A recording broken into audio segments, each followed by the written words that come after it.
Hello and welcome. This is Notibot Yenji. Tonight, we bring you a special news recap, focusing on the escalating tensions in the Middle East.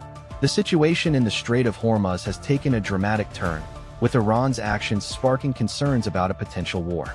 We'll delve into the statements made by Senator Lindsey Graham, the implications of Iran's actions, and the responses from neighboring countries. From Washington to Tehran, we'll break down the key developments and their impact on global politics. Let's get started. Senator Graham's pro-Israel stance has come under fire from fellow Republican Lindsey Graham, who accuses him of serving as Washington's war machine on Iran. Representative Nancy Mace is speaking out against her Republican colleague, Senator Lindsey Graham, over his push for an invasion of Iran. Graham has been advocating for the U.S. to send Marines to Karg Island, a strategic Iranian island in the Persian Gulf, to topple the Tehran regime. Mace, however, is strongly opposed to this idea and has been vocal about her lack of support for boots on the ground. Mace took to Twitter to criticize Graham, labeling him Washington's war machine. She argued that Graham's stance is at odds with the American public's desire for diplomacy and restraint. Mace has previously expressed concerns about the escalation of tensions with Iran and has advocated for a more measured approach to dealing with the country. Graham's push for an invasion of Karg Island has been met with skepticism by many in the U.S. military and intelligence communities. Critics argue that such a move would be a serious miscalculation and could lead to unintended consequences. The situation has raised concerns about the growing tensions between the U.S. and Iran and the potential for further conflict. The dispute between Mace and Graham highlights the deep divisions within the Republican Party on this issue. The situation also raises questions about the role of the U.S. in the region and the need for diplomacy and restraint in dealing with international adversaries. As tensions in the Middle East continue to escalate, Iran is warning that the Strait of Hormuz situation will not go back to normal.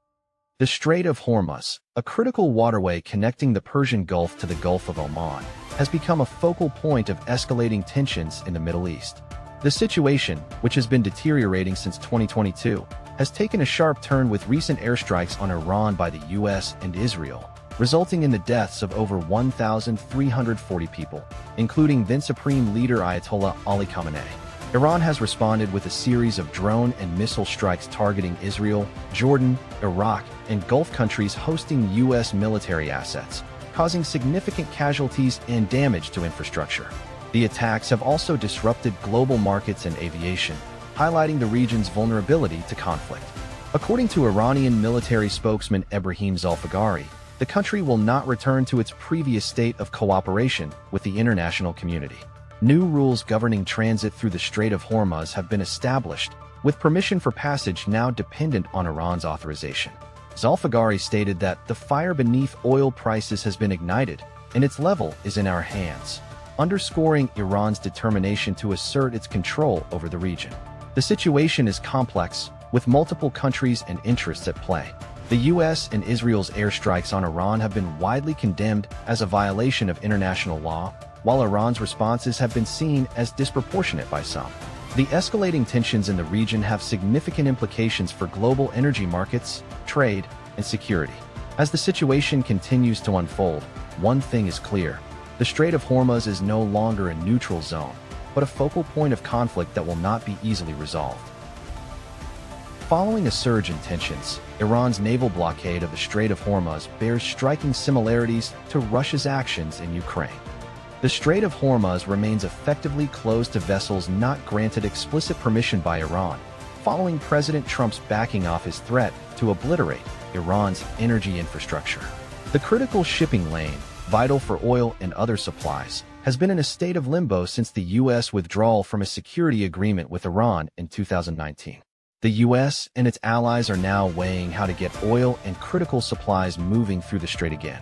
The situation bears striking similarities to the four-year war in Ukraine, where Kyiv's military presence on the Black Sea was dwarfed by Russia's, yet managed to push back one of the world's most powerful fleets.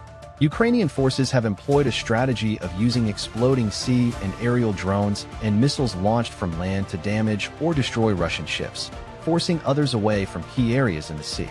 In April 2022, Ukraine sank the flagship of Russia's formidable Black Sea fleet, the missile cruiser Moskva, using Ukrainian-made missiles. Iran appears to be taking a page from Ukraine's playbook, using a similar strategy to disrupt Russian activity in the region. According to UN data, Moscow's grain exports fell by more than half at one point as its ports on the Black Sea were effectively shut down for months. Iran's navy has reportedly been attacked by drones and missiles, and the country's oil exports have been severely impacted. The implications of Iran's actions are significant, as the Strait of Hormuz is a vital choke point for global energy supplies. The U.S. and its allies must now determine whether military force can effectively counter this strategy and what the consequences of failure may be.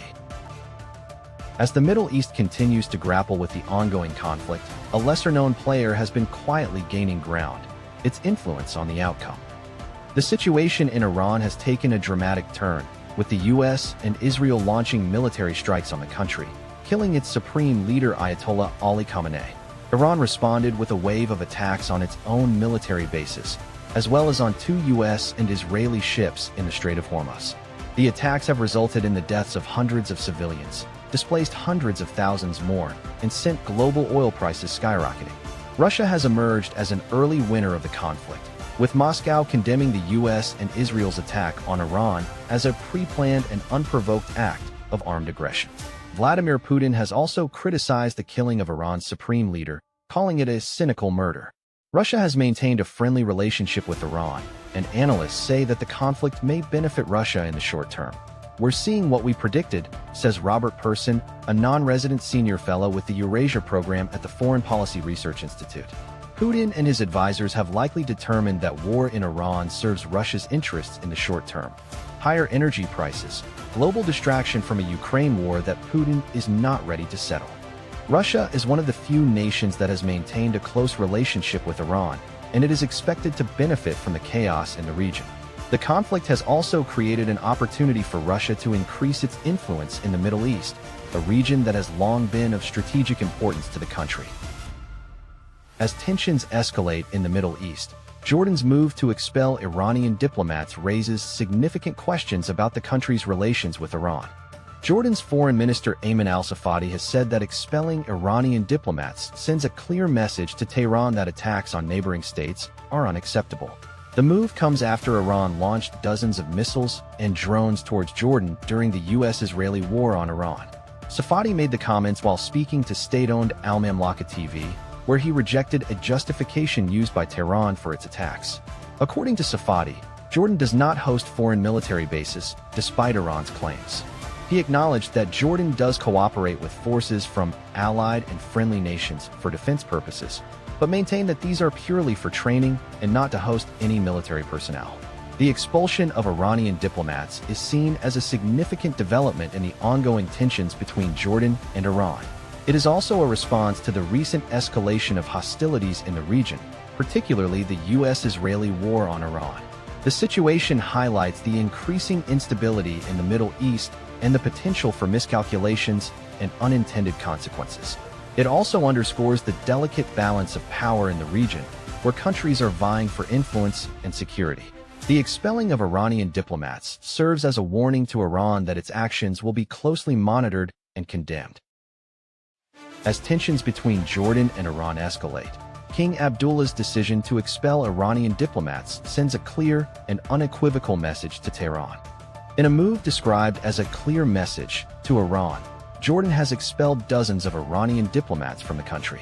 The decision comes after a surge in missile and drone attacks on Jordan by Iranian forces, which have been launched during the U.S.-Israeli war on Iran. According to Jordanian Foreign Minister Ayman al-Safadi, these attacks have been a major concern for the country, which has seen multiple strikes in recent weeks. Safadi stated that these strikes were not only targeting Jordan, but also Israel, and have put the country's security at risk. The expulsion of Iranian diplomats is a significant move, as it is likely to further strain relations between Jordan and Iran. The two countries have a long-standing relationship, with Jordan providing significant support to Iran in the past. However, in recent years, tensions have risen due to Iran's involvement in the Syrian civil war and its support for militant groups in the region. The move is also significant because it highlights the escalation of tensions between Iran and its regional neighbors.